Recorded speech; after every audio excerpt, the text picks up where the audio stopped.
हरे Krishna, good evening everyone. हरे कृष्ण प्रभु जी। हरे हरे कृष्णा कृष्ण प्रभु प्रभु जी। जी, good evening. हरे कृष्णा।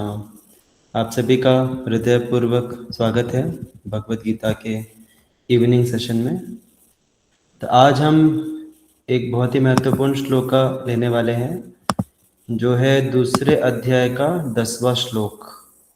तम उवाच ऋषिकेशः प्रहसन्निव भारत सेनयोरुभयोर्मध्ये विषीदन्तम् इदं वचः।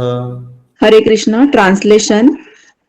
O descendant of Bharata, at that time Krishna, smiling in the midst of both the armies, spoke the following words to the grief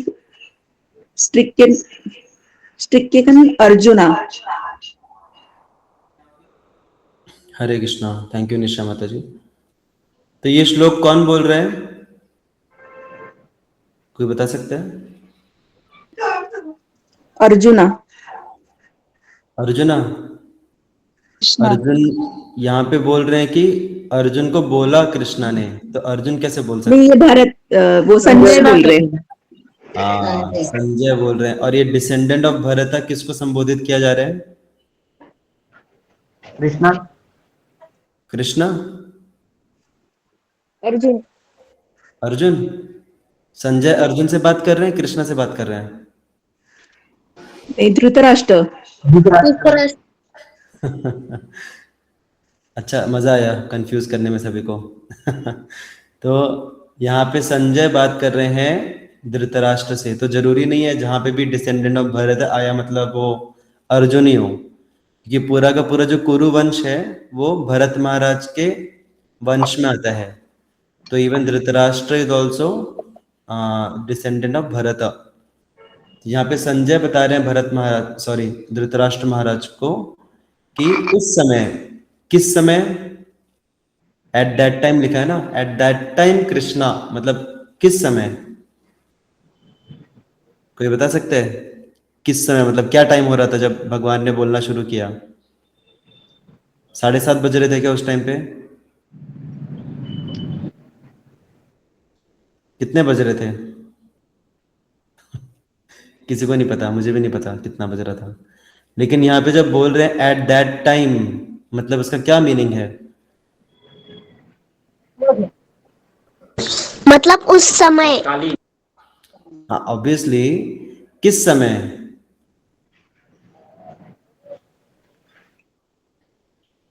अभी उस समय मत बोल देना।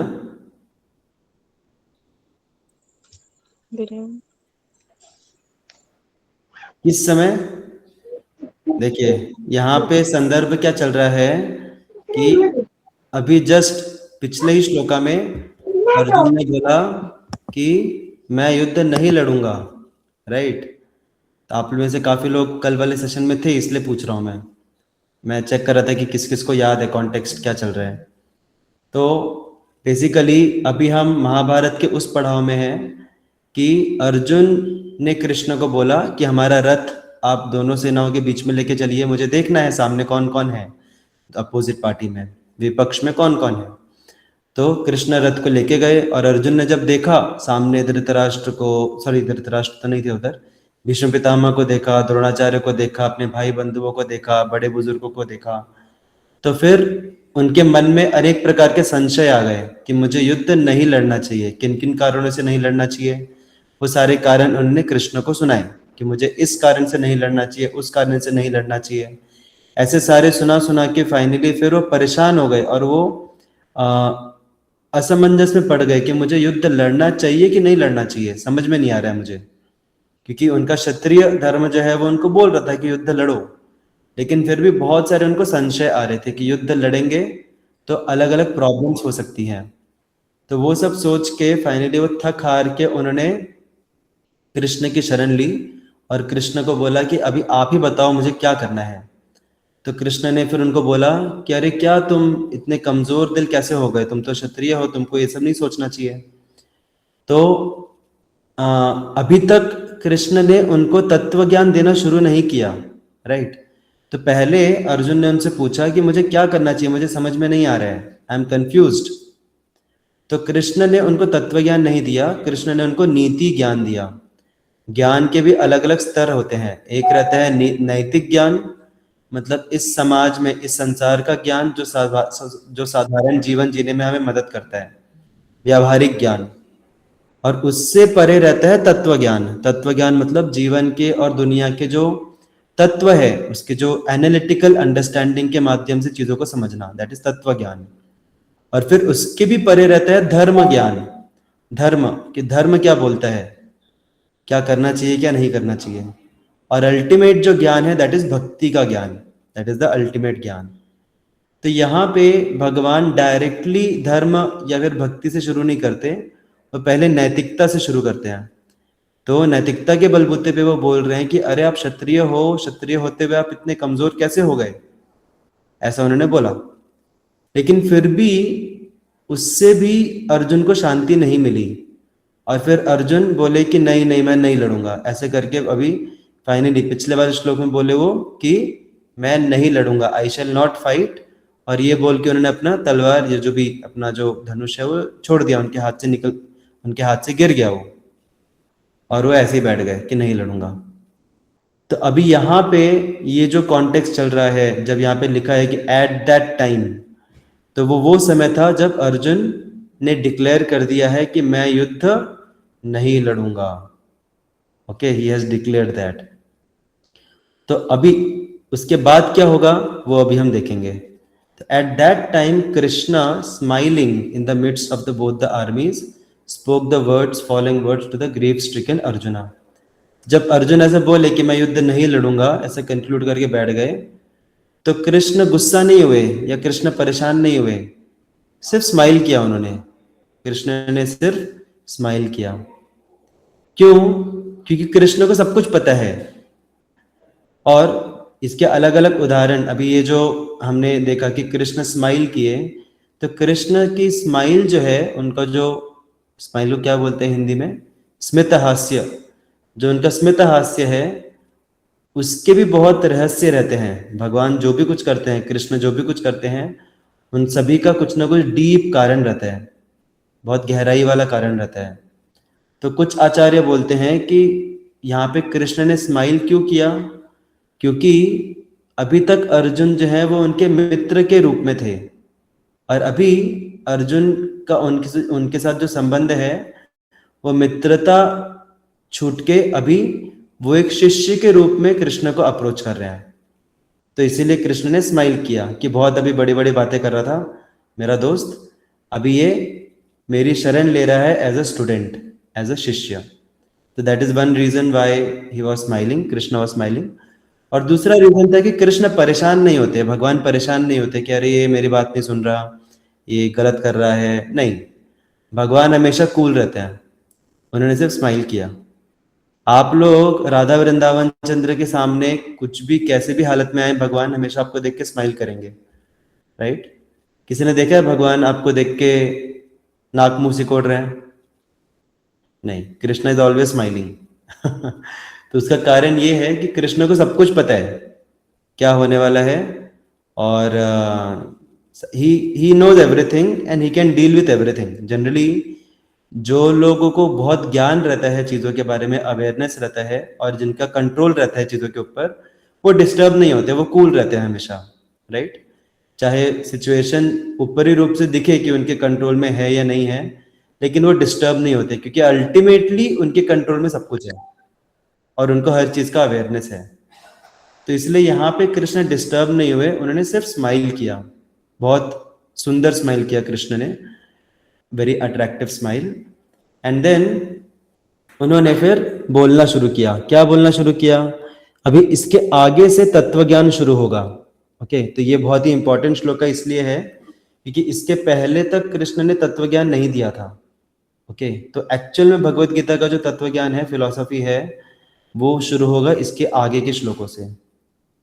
And Krishna is smiling here. And अभी एक सवाल उठ सकता है कि हमने पिछले वाले सेशन में डिस्कस किया था कि कृष्ण कभी भी किसी को कंट्रोल नहीं करते, राइट? याद है आप लोगों को? कल ही हमने डिस्कस किया था कि कृष्ण नेवर कंट्रोल्स एनीवन। क्योंकि जहाँ कंट्रोल है वहाँ पे प्रेम नहीं होता, और जहाँ पे प्रेम है वहाँ पे कंट्रोल नहीं रहता, स्वतंत्रता दी जाती है। तो अभी सवाल उठता है कि अगर भगवान किसी को कंट्रोल नहीं करते, भगवान ने हर एक व्यक्ति को स्वतंत्रता दे के रखी है, तो क्या भगवान के कंट्रोल में कुछ है कि नहीं है? क्या भगवान कंट्रोल कर सकते हैं ओवरऑल चीजों को या नहीं कर सकते? लेकिन देखिए, अभी अगर हम बोलते हैं कि भगवान दुनिया को कंट्रोल कर सकते हैं, लेकिन दुनिया तो लोगों से बनी हुई है और लोगों के पास अपनी अपनी स्वतंत्रता है, लोग अपने अपने हिसाब से कार्य करेंगे। तो जब हर एक व्यक्ति के पास स्वतंत्रता है और ऐसे स्वतंत्र लोगों से पूरी दुनिया बनी है, तो पूरी दुनिया को कैसे कंट्रोल कर सकते हैं भगवान? समझ रहे हैं मेरा सवाल? तो फिर तो भगवान कंट्रोलर नहीं हुए फिर। अच्छा, एक बात पूछता हूं मैं, क्या भगवान हमारे जीवन के नियंत्रक हैं? क्या हमारे जीवन के कंट्रोलर हैं भगवान की नहीं है? है। तो और आसानी से पूछता हूं मैं, क्या भगवान को पता है हमारे साथ क्या होने वाला है, फ्यूचर में हम क्या करने वाले हैं? क्या भगवान को पता है? यस। लेकिन भगवान ने तो स्वतंत्रता देके रखी है हमें।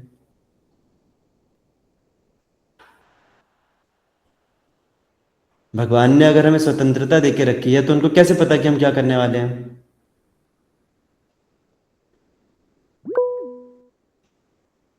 अच्छा सवाल है ना? पैराडॉक्स। यस, बोलिए वैष्णवी माता जी। या सो लाइक ये होता है ना कि चैट जीपीटी में भी algorithm according to that choice he will do this, and मतलब वो देखते हैं हर एक चॉइस की, अच्छा ये करेगा, फिर according to that choice what will be best for him. फिर दो चॉइसेस होते हैं ना कि लाइफ में जो भी हम करते चॉइसेस होते हैं, सो उस चॉइसेस के अकॉर्डिंग ऑल्सो मतलब एक जब हमें लाइक वेदर जो प्रेडिक्शंस करते हैं हम पिछले डेटा के अनुसार आगे का प्रेडिक्शन कर सकते हैं। So our situation is the same with Krishna, he knows our conditioning, और मतलब हम कैसे बिहेव करते हैं, behaviour, nature and conditioning. So he knows what would he actually take, मतलब जो डिसीजन लेगा वो पता है उन्हें, क्योंकि as per the previous data, क्योंकि उनके पास अनलिमिटेड डेटा है, अनलिमिटेड लाइफ टाइम से जो किया है। So according to that data he get to know about our nature, and I think that is जय हो, हरि बोल। Perfect, perfect answer. तो वैष्णवी माता जी ने एकदम परफेक्ट आंसर दिया। उन्होंने 2 पॉइंट्स बोले। एक पॉइंट जैसे चैट जीपीटी का उन्होंने एग्जांपल दिया कि चैट जीपीटी में जो व्यक्ति है, अभी हम लोग जब चैट जीपीटी एआई यूज करते हैं तो हम कुछ भी उसमें प्रॉम्प्ट डाल सकते हैं, right? We have full freedom, हमारे पास पूरी स्वतंत्रता है। लेकिन हम जितने भी प्रॉम्प्ट्स डालेंगे, जितने भी अलग अलग प्रकार के प्रॉम्प्ट्स डालेंगे, हम सबके लिए कुछ ना कुछ एल्गोरिदम है एआई में, राइट? अभी एआई ऐसे नहीं, अभी जैसे इससे पहले गूगल वगैरह था, सर्च इंजन्स थे, तो उसमें लिमिटेड तरीके के हम इनपुट्स डाल सकते हैं और उसके हिसाब से हमको आउटपुट्स मिलेंगे। बट एआई में ऑलमोस्ट, अभी हम 100% नहीं बोल सकते, उसमें भी कभी कभी लिमिटेशन आ जाते हैं, but almost we can give any. Hare Krishna प्रभु। Yeah but almost anything we can put in AI. आप लोगों ने ट्राई भी किया होगा बहुत कुछ, अलग अलग अजीबोगरीब प्रॉम्प्ट्स दे दे के, कि हम कुछ भी प्रॉम्प्ट दें उसमें, उन सबका कुछ ना कुछ रिस्पॉन्स आएगा एल्गोरिदम के अनुसार, राइट? वैष्णवी माता ji is raising her hand again. You want to add something? Okay. तो इसका पॉइंट क्या हुआ, इसका मतलब क्या हुआ कि हम भले ही हमारे पास स्वतंत्रता है, हम अलग अलग प्रकार के डिसीजंस ले सकते हैं, लेकिन भगवान की जो बुद्धि है, भगवान का जो एल्गोरिदम बोले या जो भी बुद्धि बोले, उनका जो प्लान बोले, उसके अंदर सारी पॉसिबिलिटीज एग्जिस्ट करती हैं। Okay, it's like a super set. आप लोगों ने मैथमेटिक्स में सुपर सेट पढ़ा होगा, सुपर सेट के अंदर सारे सेट्स आते हैं। तो हमको लग रहा है कि हमारी बहुत स्वतंत्रता है, हम अपने अपने अलग अलग तरीकों से हम कार्य कर सकते हैं, लेकिन वो सारे तरीके जो हैं वो भगवान के बुद्धि के अंदर ही हैं। It's all limited under his intelligence, जैसे और एक एग्जांपल दूंगा मैं कि जब कोई पंछी आकाश में उड़ता है या पतंग उड़ती है या आकाश नहीं, जब एरोप्लेन उड़ता है तो वो अलग अलग लेवल पे उड़ सकते हैं, अलग अलग जगह पे उड़ सकते हैं, लेकिन कितना भी उड़े, कहीं भी उड़े, वो अल्टीमेटली वो आकाश के अंदर ही रहते हैं, अल्टीमेटली वो एटमॉस्फेयर के अंदर ही रहते हैं। तो हम कुछ भी करें, अल्टीमेटली हर एक हमारी जो पॉसिबिलिटीज हैं वो भगवान के प्लान और भगवान के बुद्धि के अंडर ही है। वो हम ऐसे नहीं बोल सकते हम भगवान के भी बुद्धि के परे चले गए। हमको लग रहा है कि हम बहुत सारी अलग अलग चीजें कर सकते हैं, लेकिन वो सब कुछ भगवान के सामने वो छोटे छोटे डिफरेंट डिफरेंट ऑप्शंस हैं। So that is one example given. And another thing which Mataji mentioned was that आपने एक और पॉइंट बोला था ना, सेकंड पॉइंट। हाँ, एक और पॉइंट ये था कि हम जो भी कुछ करते हैं वो हमारे कंडीशनिंग्स, हाँ, हमारे कंडीशनिंग्स हमारे नेचर के हिसाब से रहता है। एंड भगवान को पता है हमारे नेचर्स कैसे। भगवान हमारे बारे में इतना डिटेल में जानते हैं कि जितना हमको भी नहीं पता खुद के बारे में। तो दैट्स हाउ ही नोज कि हम क्या करने वाले हैं, अल्टीमेटली क्या सिचुएशन में क्या करने वाले हैं। तो फ्रीडम है, बट स्टिल ही नोज कि हम क्या करेंगे, but still freedom is there. जैसे माता पिता रहते हैं, माता पिता बच्चों को फ्रीडम भी देते हैं, लेकिन माता पिता को बच्चों के बारे में पता भी है कि बच्चे करेंगे क्या ultimately. That's what also they know. तो भगवान के पास अनलिमिटेड डेटा है हमारे बारे में, हमारे बारे में अनलिमिटेड नॉलेज है भगवान को, तो इसीलिए अनलिमिटेड एक्यूरेसी भी है। तो फ्रीडम होते हुए भी भगवान को सब कुछ पता है और अल्टीमेटली भगवान के कंट्रोल में सब कुछ है। तो ये हमने 2 एग्जाम्पल्स के द्वारा समझा, लेकिन इसके बियॉन्ड भी अगर हम नहीं समझ पा रहे तो भी हमको इतना समझना चाहिए कि भगवान की क्षमता जो है वो असीमित है। जनरली हम खुद को भगवान से कंपेयर नहीं कर सकते। ये लिमिटेशन हमारे अंदर आती है कि अगर मुझे किसी के बारे में पता करना है या मुझे किसी को प्रिडिक्ट करना है कि वो क्या करने वाला है, तो उसको हम कंट्रोल करेंगे हमारे अंडरस्टैंडिंग के अनुसार। अगर वो काम करेगा तभी हम उसको कंट्रोल कर सकते हैं। That is our limitation. लेकिन भगवान की जो शक्तियां हैं, मतलब भगवान का एक शक्ति रहता है जिसको बोलते हैं क्या बोलते हैं उसको, इनकंसीवेबल एनर्जी, इनकंसीवेबल पोटेंसी, उसको हिंदी में क्या बोलते हैं, अचिंत्य। अचिंत्य शक्ति है भगवान के पास। भगवान बिना हमारे स्वतंत्रता में इंटरफियर किए भी overall still he is in control. और वही भगवान है, उनको हम अपने बुद्धि से नहीं समझ सकते। वो बिना माइक्रो मैनेज किए भी अल्टीमेटली सब कुछ उनके कंट्रोल में है। दैट इज भगवान। तो इसीलिए क्योंकि भगवान के अल्टीमेट कंट्रोल में सब कुछ है, तो इसीलिए भगवान को पता है कि अल्टीमेटली इनका विनाश होने ही वाला है। एक तरीके से वो नहीं होगा तो मैं दूसरे तरीके से करवाऊंगा। That's why he is smiling there. And अभी इसके आगे से फिर भगवान उनको तत्व ज्ञान देना शुरू करेंगे, डीपर लेवल का नॉलेज। लेकिन हमको दिखेगा आगे आगे आगे का, मैं थोड़ा पहले आपको बता दे रहा हूँ कि तत्व ज्ञान के आधार पे भी अर्जुन नहीं समझ पाएंगे। तब जाके फिर उनको वो भक्ति का ज्ञान देंगे फिर। And then by accepting the gyan of bhakti, then he will be able to do his duty properly. तो अलग अलग स्तर पे भगवान ने ज्ञान दिया। अभी हम समराइज करेंगे जो भी हमारा डिस्कशन था अभी तक का। हमने 2 चीजें डिस्कस की प्राइमरीली। एक कि भगवान ने पहले ज्ञान दिया नीति का, क्षत्रिय धर्म का, लेकिन उससे भी सेटिस्फैक्शन नहीं मिला अर्जुन को। तो अभी यहां से भगवान देना शुरू करेंगे उनको तत्व ज्ञान, आत्मा का ज्ञान यहां से शुरू होगा। और दूसरी चीज हमने डिस्कस की कि भगवान स्वतंत्रता में इंटरफियर नहीं करते। हम स्वतंत्रता से अपने कार्य को करते हैं, लेकिन फिर भी अल्टीमेटली सब कुछ भगवान के कंट्रोल में है। इसका हम कुछ हद तक समझ सकते हैं टेक्नोलॉजी के एग्जाम्पल से, लेकिन पूर्ण रूप से हम नहीं समझ सकते उसको। और एंड दैट इज नेचुरल ना। अगर हम भगवान को समझ पाए, अगर हम भगवान को अपनी बुद्धि से समझ पाए, तो फिर वो भगवान ही क्या, राइट? भगवान मतलब by definition he should be beyond our intelligence. अगर हम अपनी बुद्धि से भगवान को समझ पा रहे हैं तो मतलब हमारी बुद्धि भगवान से भी बड़ी हो गई। तो इसीलिए कुछ हद तक हम समझ सकते हैं, कुछ हद तक हम एनालाइज कर सकते हैं, और उतने हद तक हमें करना चाहिए, जितना हो सके उतना एनालाइज करना चाहिए। लेकिन एक स्तर के बाद हमें एक्सेप्ट करना चाहिए कि हम पूर्ण रूप से नहीं समझ सकते भगवान को. That's what we should accept. So that's why Krishna is smiling here.